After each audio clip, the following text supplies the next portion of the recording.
तो फ्रेंड्स हम लोग यहाँ पे सामान्य ज्ञान तथा सामान्य जागरूकता के जो अध्ययन है मतलब करंट अफेयर और जीके दोनों यहाँ पे रहेंगे, बिल्कुल लेटेस्ट पैटर्न पर आधारित होंगे। तो चलिए स्टार्ट करते हैं। पहला क्वेश्चन यहाँ पे लिखा, कन्नौज की लड़ाई किस वर्ष में लड़ी गई थी, आपको ये बताना है। कन्नौज की लड़ाई, तो कन्नौज यही बेलग्राम भी बोलते हैं। कन्नौज और बेलग्राम की जो लड़ाई है वो 17 मई 1540 को हुई थी, शेर शाह सूरी और हुमायूं के बीच में। मैं बोल रहा हूँ 17 मई 1940 को। इसी क्या बोलते हैं, इसे बेलग्राम भी बोलते हैं ना, बेलग्राम। तो ध्यान रखना, कन्नौज और बेलग्राम जो होता है 17 मई 1540 को होती है, शेर शाह सूरी और हुमायूं के बीच में। शेर शाह सूरी और हुमायूं के बीच में होती है। इसी से एक वर्ष पहले 1539 में आपको ध्यान रखना है चौसा का युद्ध होता है। चौसा का, ये भी इन्हीं सेम दोनों के बीच होता है, शेर शाह सूरी और हुमायूं के बीच, और इन दोनों में शेर शाह सूरी जीतता है, हुमायूं की हार होती है।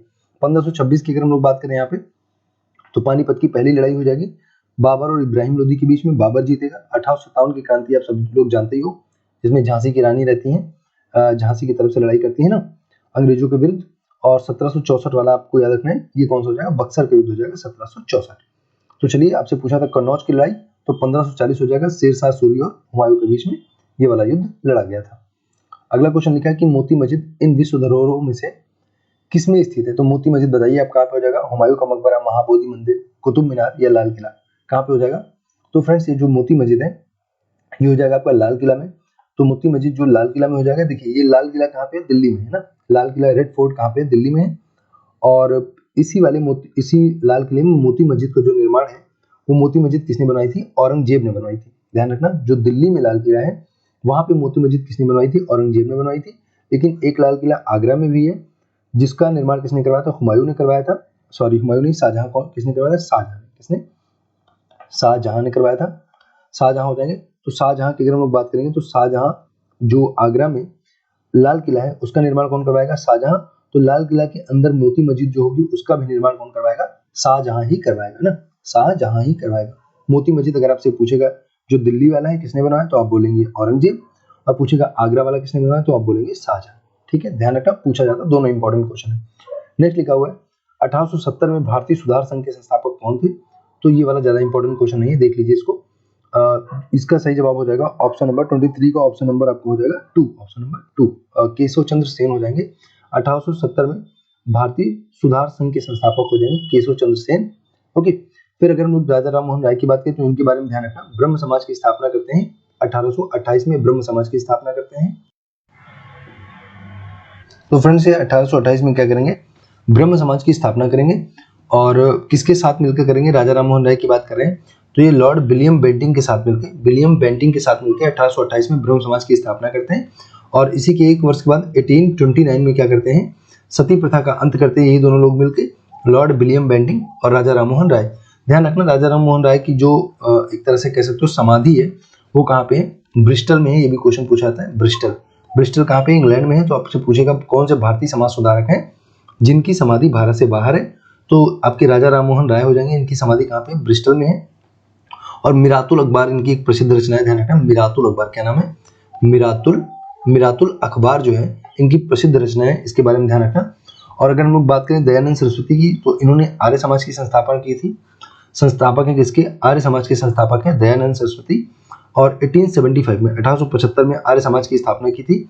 और इनकी जो पुस्तक है वो है, आपको ध्यान रखना है, सत्यार्थ प्रकाश। दयानंद सरस्वती की पुस्तक का नाम है सत्यार्थ प्रकाश। और सत्यार्थ प्रकाश इन्होंने कहा था वेदों की ओर लौटो, दयानंद सरस्वती ने क्या कहा था, वेदों की ओर लौटो। तो ध्यान रखना, आर्य समाज के संस्थापक किस कौन है, 1875 में दयानंद सरस्वती हो जाएंगे ना। अगला क्वेश्चन देखते हैं, प्रथम हूणों का आक्रमण आपको बताना कब हुआ था भारत पर। आपको बताना है प्रथम हूण आक्रमण कब हुआ था इंडिया पे, बताना है कि हूणों का आक्रमण पहली बार कब हुआ था। तो जो इसका सही जवाब हो जाएगा वो जाएगा ऑप्शन नंबर 2, 4584, ऐसे करके याद रखना, 458 है ना, ईस्वी में हुआ था प्रथम हूणों का आक्रमण, है ना। 24 नंबर क्वेश्चन। और अगर बात करें तो किसके समय में हुआ था, स्कंदगुप्त के समय में हुआ था। प्रथम हूणों का आक्रमण स्कंदगुप्त के समय में हुआ था, और स्कंदगुप्त ने इन लोगों को हरा दिया था। ओके, तो ये चीज ध्यान रखना, जो है प्रथम गुप्त शासक स्कंदगुप्त के समय में हुआ था, और स्कंदगुप्त ने इनको बहुत बुरी तरह से पराजित कर दिया था। राइट, अगला देखते हैं, सिंगापुर की तर्ज पर देश का पहला नाइट सफारी और जैव विविधता पार्क कहाँ पर बनाया जाएगा, ये पूछ रहा है सिंगापुर की तर्ज पे। तो देखिए यहाँ पे क्या हो जाएगा, इसका जो सही जवाब हो जाएगा वो हो जाएगा ऑप्शन नंबर 2, लखनऊ। उत्तर प्रदेश हो जाएगा। सिंगापुर की तर्ज में प्रथम नाइट सफारी और जैव विविधता पार्क कहाँ पे बनाया जा रहा है? लखनऊ उत्तर प्रदेश में बनाया जा रहा है, सिंगापुर की तर्ज पे, है ना। अगला देखेंगे, संविधान सभा के पहले अस्थायी अध्यक्ष कौन थे? आपको ये बताना है। नॉन कमेंट थे, अस्थायी अध्यक्ष थे, वो कौन थे? तो इनका जो नाम हो जाएगा आप सबको पता ही होगा। ऑप्शन नंबर डी हो जाएगा, डॉक्टर सच्चिदानंद सिन्हा हो जाएंगे। काफी आसान क्वेश्चन है। 9 दिसंबर, काफी पॉपुलर भी क्वेश्चन है, 9 दिसंबर बहुत पूछा था ना। 9 दिसंबर 1946 को जो है डॉक्टर सच्चिदानंद सिन्हा को संविधान का अस्थायी अध्यक्ष बनाया जाता है। और बस इसी के 2 दिन बाद 11 दिसंबर 1946 को डॉक्टर राजेंद्र प्रसाद, जिनको बिहार का गांधी कहा जाता है, डॉक्टर, और जो कि अपने पहले प्रेसिडेंट ऑफ इंडिया बनते हैं, उनको 11 दिसंबर 1946 को क्या किया जाता है? इनको स्थायी अध्यक्ष बना दिया जाता है, संविधान सभा का स्थायी अध्यक्ष बना दिया जाता है ना। बाकी डॉक्टर भीमराव अम्बेडकर की बात करें तो प्रारूप समिति के अध्यक्ष कौन थे? डॉक्टर भीमराव अम्बेडकर। और प्रारूप समिति में 6+1 मेंबर थे, ध्यान रखना, 6 सदस्य थे और 1 अध्यक्ष था। तो प्रारूप समिति के अध्यक्ष कौन थे? डॉक्टर भीमराव अम्बेडकर। इन्हें क्या कहते हैं? भारतीय संविधान का जनक कहते हैं। और डॉक्टर भीमराव अम्बेडकर के बारे में ध्यान रखना है कि आर्टिकल 32 जो कि संवैधानिक उपचारों का अधिकार है, उसे संविधान की आत्मा कहा था। संवैधानिक उपचारों के अधिकार को, आर्टिकल 32 को इन्होंने संविधान की आत्मा कहा था, डॉक्टर भीमराव अम्बेडकर। और इनकी एक पुस्तक भी लगे हाथ, जान लीजिए। इनकी एक पुस्तक है एनिहिलेशन ऑफ कास्ट, है ना। लिखूंगा नहीं, बोल दे रहा हूँ, सुन लीजिए ध्यान से। एनिहिलेशन ऑफ कास्ट, ये इनकी है। और एक है द फिलॉसफी ऑफ हिंदूज, ये 2 बुक्स हैं, काफी इंपॉर्टेंट है। पहली वाली जो मैंने बोला है द एनिहिलेशन ऑफ कास्ट, ये काफी इंपॉर्टेंट डॉक्टर भीमराव अम्बेडकर जी की पुस्तक है ना। अगला क्वेश्चन देखेंगे, शिक्षा वह शेरनी का दूध है जो जितना पिएगा वो उतना दहाड़ेगा, है ना। कौन बोलता है? डॉक्टर भीमराव अम्बेडकर बोलते हैं। अगला क्वेश्चन 27 देखेंगे, राज्यसभा की कुल सदस्य संख्या आपको यहाँ पे बतानी है। तो राज्यसभा की जो टोटल सदस्य संख्या वो 250 हो जाएगी, ओके। और ये बात आर्टिकल 80 में आप देखेंगे तो आर्टिकल 80 में राज्यसभा का उल्लेख किया गया, अनुच्छेद 80 में राज्यसभा का उल्लेख किया गया है। और 81 में जो है लोकसभा का उल्लेख किया गया। संसद की बात करेंगे तो 79 में हो जाएगा, ओके। तो पूछ रहा है राज्यसभा में, तो 250 यहाँ पे कुल सदस्य संख्या होती है। वर्तमान में पूछेगा तो 245 कर देना, 245 कर देना। अगर पूछेगा राज्यसभा में वर्तमान में कितने सदस्य हैं तो 245 है। लेकिन अगर पूछे कितने हो सकते हैं, मैक्सिमम कितने हो सकते हैं, तो मैक्सिमम हो सकते हैं 250। और यही अगर आपसे पूछता है कि लोकसभा के बारे में बताइए, लोकसभा में जो मैक्सिमम सदस्य कितने होते हैं, तो फ्रेंड्स लोकसभा में 552 होते हैं। आप कंफ्यूज मत होना, पेट वाली एग्जाम में कुछ कंफ्यूजन इसमें हुई थी, लेकिन आप कंफ्यूज मत होना, क्योंकि मैं आपको बता दे रहा हूँ यहाँ पे लोकसभा में कितने होते हैं, 552 होते हैं। वहां पे क्या हुआ अभी देखिए, 104वां संविधान संशोधन हुआ है 2020 में। 2020 में 104वां संविधान संशोधन हुआ है। और वहां पे कहा गया कि जो एंग्लो इंडियन का कॉन्सेप्ट है, जो राज्यसभा में 12 एंग्लो इंडियन और लोकसभा में 2 एंग्लो इंडियन, जिनका मनोनयन कौन करता है? राष्ट्रपति करता है मनोनयन, ओके। तो उनका जो कॉन्सेप्ट है उसको हटाए जाने की बात हो रही है। वो आर्टिकल यहाँ पे बात करें 104वां संविधान संशोधन 2020 की मैं बात कर रहा हूँ। लेकिन इसके तहत कहा गया कि एंग्लो इंडियन का जो कॉन्सेप्ट है उसे खत्म तो कर दिया जाएगा, लेकिन 2026 तक जो सीट्स हैं, 2026 तक जितनी सीटें हैं लोकसभा और राज्यसभा में, वो एज इट इज रहने वाली हैं। वो जैसी हैं वैसी ही रहने वाली, इनमें कोई परिवर्तन अभी के लिए नहीं होने वाला। मतलब ये जो 104वां संविधान संशोधन हो गया है, लेकिन क्योंकि ये कमिटमेंट था कि 2026 तक सीटों में कोई परिवर्तन नहीं होगा, एज इट इज रहेंगी, तो अभी फिलहाल ऐसी ही रहने वाली हैं। 2026 के बाद जो है इनमें ये जो एंग्लो इंडियन का कॉन्सेप्ट है उसको हटा दिया जाएगा। तो by the way, for the time being, अगर आपसे पूछेगा अभी कितनी है, तो आप कहेंगे यहाँ पे 552 बोलेंगे लोकसभा में, और राज्यसभा में 250 बोलेंगे। मैक्सिमम नंबर ऑफ कैंडिडेट जो है इतने ही, ध्यान रखना, ओके। और चलिए अगला क्वेश्चन। और अगर बात कर ले हम लोग यहाँ पे एंग्लो इंडियन कौन से आर्टिकल से आता है, तो 331 आर्टिकल होता है। 331 आर्टिकल से एंग्लो इंडियन का कॉन्सेप्ट दिया गया है। अगला देखेंगे, द्विसदनी विधायिका का क्या अर्थ है, ये बताना आपको। तो बताइए दो सदनी विधायिका का क्या अर्थ हो जाएगा। तो सिंपल सी बात है, बड़े आसान ऑप्शन है, आप देख के बता सकते हैं आसानी से। चलिए बताइए जल्दी से, दो सदनी विधायिका का क्या अर्थ है। जस्ट वेट, हाँ जी बताएं। तो इसका ऑप्शन नंबर 2 हो जाएगा, निचली और ऊपरी सदन। जैसे अभी आपको मैं संसद के बारे में बता रहा था, संसद के बारे में, तो संसद में भी आप देखते हैं क्या होता है, लोकसभा होता है, राज्यसभा होती है, लोकसभा और राज्यसभा होती है। तो फ्रेंड्स लोकसभा को क्या बोलते हैं, निचली अदालत बोलते हैं, लोअर हाउस बोलते हैं, और इसको ऊपरी अदालत बोलते हैं, एक तरह से ऊपरी सदन, ऊपरी सदन बोलेंगे, अपर हाउस बोलेंगे। और लोकसभा, और इसके अगर आर्टिकल की हम बात करें तो यहाँ पे 79 होता है, यहाँ पे क्या होता है, राज्यसभा में 80 होता है, और लोकसभा में 81 होता है। देखो लोकसभा में ज्यादा सदस्य होते हैं इसलिए इसका आर्टिकल भी बड़ा होता है, राज्यसभा में सदस्य कम होते हैं इसलिए इसका आर्टिकल भी छोटा होता है, आप ऐसे याद रख सकते हैं ना। तो देखो द्विसदनीय विधायिका की अगर हम बात करें तो द्विसदनीय का मतलब अपर हाउस और लोअर हाउस होगा वहां पे। जैसे राज्य की अगर हम लोग बात करें तो विधान मंडल होता है, क्या होता है, विधान मंडल होता है। और विधान मंडल दो चीज में बटा होता है, विधान परिषद और विधान सभा, दो चीजों में, तो विधान परिषद और विधानसभा। और ये जो व्यवस्था वर्तमान में है विधान परिषद और विधानसभा दोनों वाली, वो कितने राज्यों में, वो 6 राज्यों में है, क्योंकि वर्तमान में 6 राज्य हैं। कौन कौन से, यूपी बिहार है, आंध्र प्रदेश तेलंगाना है, आंध्र प्रदेश तेलंगाना हो जाएगा, ध्यान रखना इंपॉर्टेंट है ये बात ना, यूपी बिहार हो जाएगा, आंध्र प्रदेश तेलंगाना हो जाएगा, उसके बाद महाराष्ट्र और कर्नाटक हो जाएगा, महाराष्ट्र और कर्नाटक, तो 6 राज्य हैं जहां पर दोनों व्यवस्थाएं, ध्यान रखना। अगला क्वेश्चन है, हाँ जी 29 नंबर क्वेश्चन लिखा हुआ है कि घटकों के बीच गुरुत्वाकर्षण द्वारा भारी मात्रा में एक साथ एकत्र हुए तारों, धूल और गैस को क्या कहा जाता है। तो देखिए काफी टाइट क्वेश्चन है, अब क्वेश्चन कठिन नहीं है, इसकी भाषा थोड़ी सी कठिन है ना। घटकों के बीच गुरुत्वाकर्षण द्वारा भारी मात्रा में एक साथ एकत्र हुए तारों, धूल और गैस को क्या कहते हैं ये बताना आपको। तो 29 नंबर जो क्वेश्चन लिखा हुआ है उसका सही जवाब हो जाएगा ऑप्शन नंबर सी हो जाएगा, ऑप्शन नंबर सी। उसको बोलते हैं आकाश गंगा, है ना, उसको आकाश गंगा कहते हैं। फ्रेंड्स अगर हम लोग बात करें तो यहाँ पे आकाश गंगा हो जाएगा, कहते हैं मंदाकिनी उस आकाश गंगा यानी उस गैलेक्सी का नाम है जिसमें पृथ्वी और हमारा सौरमंडल स्थित है।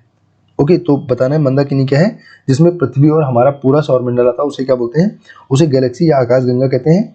ओके, वैज्ञानिक भाषा में आकाश गंगा को परिभाषित करने पर यह कहा जा सकता है कि तारों, धूल के कणों और गैस का समूह जो गुरुत्वाकर्षण बल के कारण एक दूसरे के साथ बंधे हुए हैं, इस प्रकार के घटकों के बीच गुरुत्वाकर्षण द्वारा भारी मात्रा में एक साथ एकत्र हुए तारों, धूल और गैस के समूह को आकाश गंगा कहा जाता है। तो ध्यान रखना ये अपने आप में थोड़ा सा यूनिक टाइप का क्वेश्चन है, कोई दिक्कत नहीं है।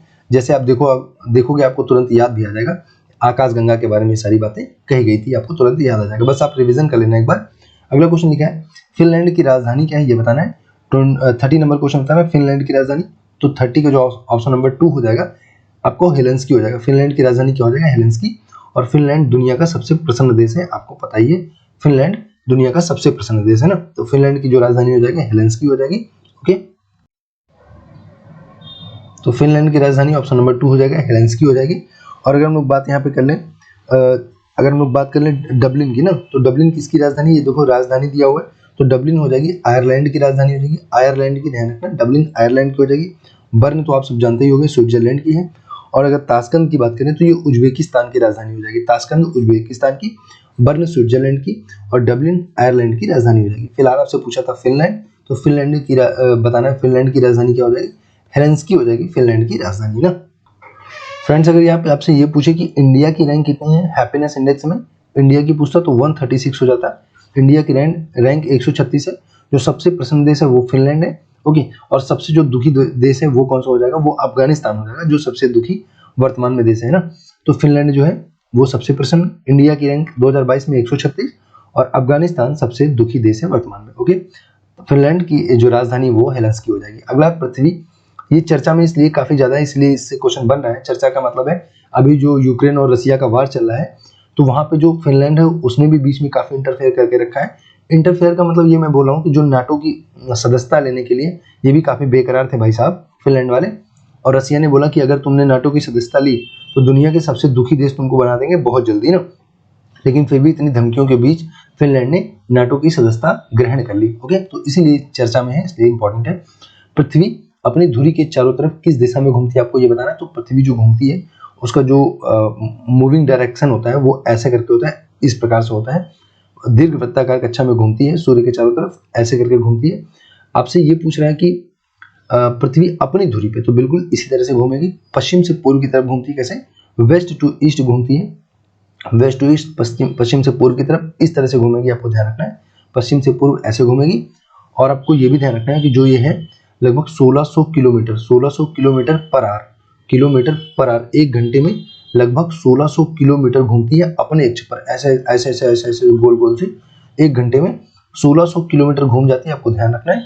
ओके, तो पश्चिम से पूर्व की ओर घूमेगी। पृथ्वी के बारे में पूछ रहा कैसे घूमेगी, पश्चिम से पूर्व की ओर घूमेगी। आइए देखते हैं, क्वेश्चन नंबर 31 था, इसके ऑप्शन दिए हुए हैं, जस्ट वेट।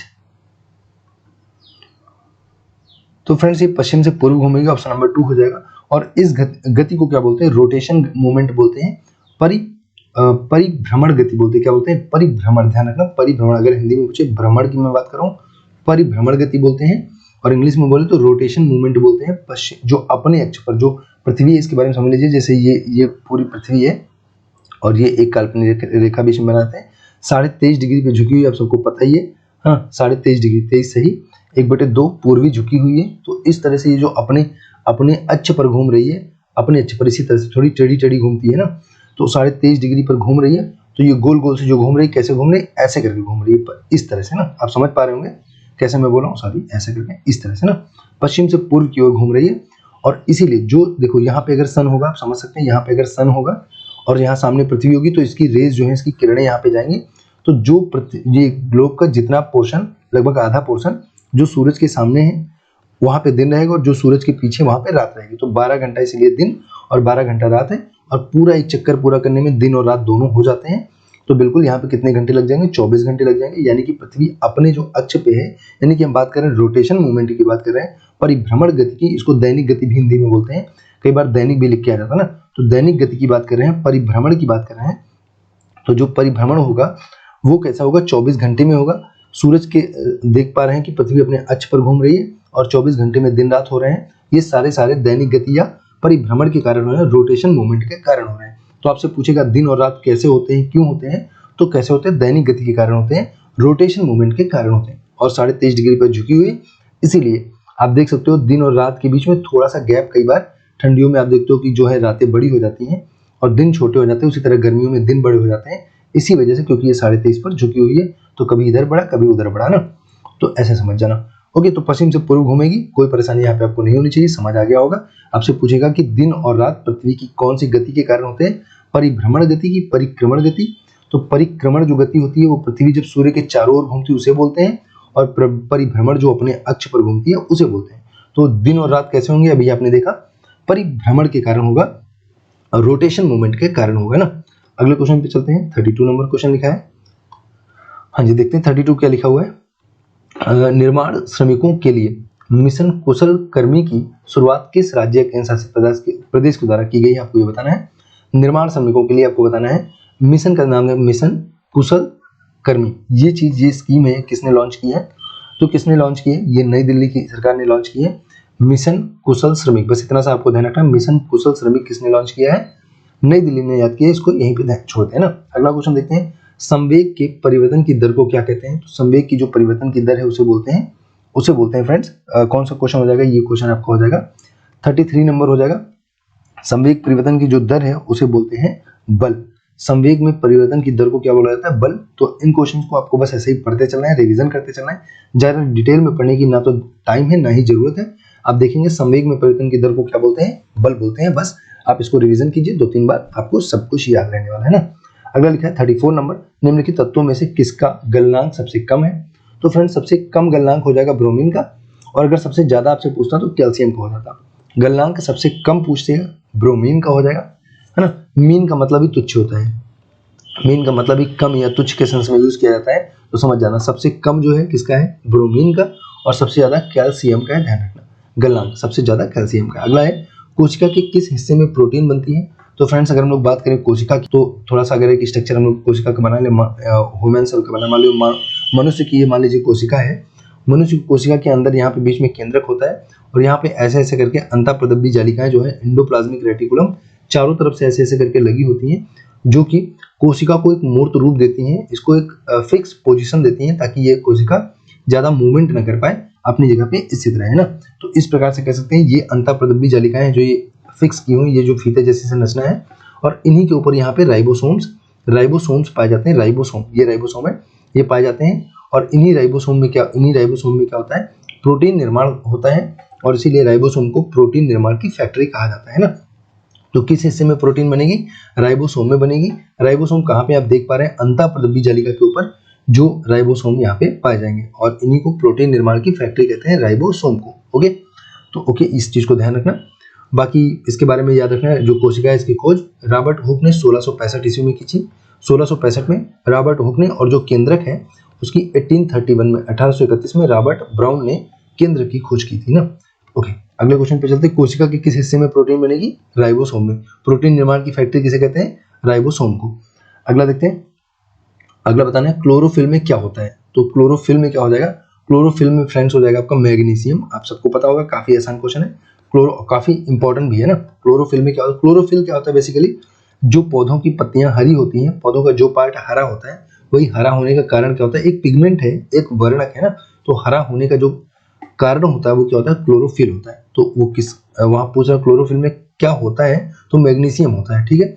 और जो राइबोसोम की अभी हम बात कर रहे थे, वहां पे भी क्या होता है? मैग्नीशियम पाया जाता है। राइबोसोम ऐसे गोल गोल सा होता है, और जब मैग्नीशियम आयन की सांद्रता 10 से ज्यादा हो जाती है, तो दोनों राइबोसोम आपस में जुड़ जाते हैं, और इस जुड़ी हुई संरचना को डाइमर कहा जाता है। क्या कहा जाता है? डाइमर। आप ध्यान रखना, अगर पूछे तो डाइमर बोलते हैं। जुड़ी हुई संरचना को जब दोनों राइबोसोम आपस में जुड़ जाते हैं, उसको क्या बोलते हैं? उसको डाइमर कहा जाता है। क्लोरोफिल में क्या हो जाएगा? मैग्नीशियम हो जाएगा। अगला क्वेश्चन 37 नंबर, अगस्त 2022 में करंट अफेयर का क्वेश्चन है। अगस्त 2022 में गुस्तावो पेट्रो निम्नलिखित में से किस दक्षिण अमेरिकी देश के पहले वामपंथी राष्ट्रपति बने? आपको ये बताना है। 37 नंबर क्वेश्चन। तो 37 का जो सही जवाब हो जाएगा फ्रेंड्स, वो क्या हो जाएगा बताएंगे? अर्जेंटीना, कोलंबिया, ब्राजील या चिली। तो इसका सही जवाब हो जाएगा ऑप्शन नंबर 37 का ऑप्शन नंबर सी हो जाएगा, कोलंबिया हो जाएगा। तो कोलंबिया की राष्ट्रपति बने कौन? इनका नाम देख लीजिए, गुस्ता। देखो ये गुस्सा हो गए, इनको बस ऐसे याद रखना है कि कोलंबिया के है ना, कोलंबिया, कोलंबिया। तो बस गुस्सा हो गए, आप ध्यान रखना, गुस्तावो पेट्रो है ना। पेट्रोल महंगा हो गया तो ये गुस्सा हो गए। दक्षिण अमेरिका की राजधानी है, दक्षिण अमेरिकी देश है। दक्षिण अमेरिकी देश कौन सा है? इसका नाम है कोलंबिया, कोलंबिया। अब पेट्रोल महंगा हो गया तो ये गुस्सा हो गए। अब लंबी दूरी पर कौन जाएगा? को जाए, कोलंबिया, कोलंबिया। तो लंबी दूरी पर कौन जाए? बस कोलंबिया के हैं, ध्यान रखना। 2022 कोलंबिया के राष्ट्रपति बन गए हैं। क्या बन गए भाई साहब? ये राष्ट्रपति कोलंबिया के बन गए हैं, गुस्तावो पेट्रो, राइट। चलिए, दक्षिण अमेरिकी देश है, ध्यान रखना। दक्षिण अमेरिकी समझ पा रहे हैं ना? मैं बता रहा हूँ, जैसे ये पूरा ग्लोब होता है, यहाँ पे अगर हम लोग बात करें तो नीचे क्या होता है? अंटार्कटिका होता है। इधर आप देखोगे ऑस्ट्रेलिया हो जाएगा। यहाँ पे अपना अपना ये क्या हो जाएगा? एशिया हो जाएगा। यहाँ पे अफ्रीका, यहाँ पे यूरोप, और ये उत्तरी अमेरिका और ये दक्षिणी अमेरिका। कितने हो जाएंगे? 7 कॉन्टिनेंट है। तो इसी की बात कर रहा है, दक्षिणी अमेरिका की बात कर रहा है। तो किसकी बात कर रहा है? दक्षिणी अमेरिका, इधर साइड की, है ना। तो कोलंबिया यहाँ पे पाया जाएगा दक्षिणी अमेरिका में ना। तो ओके, चलिए अगला देखते हैं। अगला लिखा, बस खत्म होने वाले 2 क्वेश्चन और बचे हैं, क्योंकि ये क्वेश्चन नंबर 38 है और 40 तक रहेगा। आपको पता ही 20 क्वेश्चन मात्र पूछे जाने हैं। तो भारत ने हाल ही में किस रोग के परीक्षण के लिए स्वदेशी रूप से विकसित पहली RT-PCR किट का शुभारंभ किया? आपको ये बताना है। तो हाल ही में पहली स्वदेशी रूप से विकसित कौन सी किट है जिसका? तो यहाँ हो जाएगा मंकी पॉक्स हो जाएगा। मंकी पॉक्स जो बीमारी है उसके लिए RT-PCR किट का विकास कहाँ पे किया गया? इंडिया में किया गया है। तो मंकी पॉक्स इसका सही जवाब हो जाएगा। अगले क्वेश्चन पे चलते हैं। अगला क्वेश्चन लिखा, जून 2022 के दौरान gas authority of India limited का नया चेयरमैन किसे बनाए जाने की घोषणा की गई है? तो gas authority of India limited की अगर बात करें हम लोग 2022 में, तो ये हो जाएंगे आपके संदीप कुमार गुप्ता। तो देखिए गुप्ता जी हैं, ध्यान रखना, गुप्ता जी, संदीप कुमार गुप्ता। और गुप्ता जी के यहाँ क्या भरवाने जाना है आपको? गैस भरवाने जाना है, गैस भरवाने, है ना। आमतौर पर गुप्ता जी लोग दुकान खोलते हैं ना, मतलब बुरा मत माना, ऐसे कई बार हमारे बगल में गुप्ता जी हैं जो गैस भरते हैं। ओके, तो गुप्ता जी गैस भरेंगे, आप ध्यान रखना। तो संदीप कुमार गुप्ता जी जो हैं वो गैस भरेंगे ना। तो अगला देखेंगे 40 और लास्ट क्वेश्चन हो जाएगा 40 नंबर। यहाँ पे आपको बताना है केंद्रीय कृषि एवं किसान कल्याण मंत्री नरेंद्र सिंह तोमर, इनका नाम याद रख लीजिए। अगर आपसे पूछेगा केंद्रीय कृषि और किसान कल्याण मंत्री कौन है वर्तमान में, तो नरेंद्र सिंह तोमर हो जाएंगे। नरेंद्र सिंह तोमर कृषि मंत्री हैं। ने किस राज्य में, राज्य या शहर में, आपको बताना है कि क्या बताना है? शहर नहीं, यहाँ पे शहद होगा, शहद है ना। शहद परीक्षण प्रयोगशाला का उद्घाटन किया है। किस राज्य में शहद परीक्षण प्रयोगशाला का उद्घाटन किया? तो इसका जो सही जवाब हो जाएगा वो हो जाएगा ऑप्शन नंबर सी हो जाएगा, नागालैंड। नागालैंड में जो अपने केंद्रीय कृषि कल्याण मंत्री नरेंद्र सिंह तोमर है, उन्होंने क्या किया है? शहद परीक्षण प्रयोगशाला का उद्घाटन किया है नागालैंड में। नागालैंड की राजधानी क्या है? कोहिमा है, कोहिमा। और बात करें नागालैंड के, एक आपको याद रखना है, हॉर्नबिल उत्सव मनाया जाता है ना, काफी इंपॉर्टेंट है हॉर्नबिल, ठीक है, सॉरी, हॉर्नबिल उत्सव मनाते हैं। हॉर्नबिल यहाँ पे नागालैंड में हॉर्नबिल, ओके, हॉर्नबिल उत्सव कई बार पूछा था कि हॉर्नबिल उत्सव कहाँ पे मनाया जाता है? तो हॉर्नबिल उत्सव नागालैंड में मनाया जाता है। और नागालैंड में ही शहद परीक्षण प्रयोगशाला केंद्रीय जो आपके किसान कल्याण मंत्री हैं नरेंद्र सिंह तोमर ने स्टार्ट किया है। और अगर बात करें शहद जो है मधुमक्खियों से उत्पादित किया जाता है, और मधुमक्खियों का जो अध्ययन उसको क्या बोलते हैं, उसको बताना आपको एपीकल्चर बोला जाता है। एपीकल्चर ना, एपीकल्चर तो मधुमक्खियों का जो मतलब स्टडी ऑफ, इसके बारे में आप पढ़ोगे बीज के बारे में, तो यहाँ पे क्या हो जाएगा, एपीकल्चर हो जाएगा। शहद उत्पादन के बारे में यहाँ पे जो पढ़ाई लिखाई की जाएगी उसको क्या बोलेंगे, एपीकल्चर बोलेंगे। ठीक है, तो ठीक है, ये था एंड वीडियो का। इसके बाद मैं हिंदी की भी वीडियो आपको प्रोवाइड करूंगा। ये लेटेस्ट पैटर्न पे आधारित डेली 2 प्रैक्टिस आपको हिंदी और जीके के मिलते रहेंगे, और आप इसको देखते रहिए, रिवीजन करते रहिए, पढ़ते रहिए मन लगा के। चैनल को सब्सक्राइब ना किया हो तो प्लीज कर लेना। Thanks for watching and God bless you all.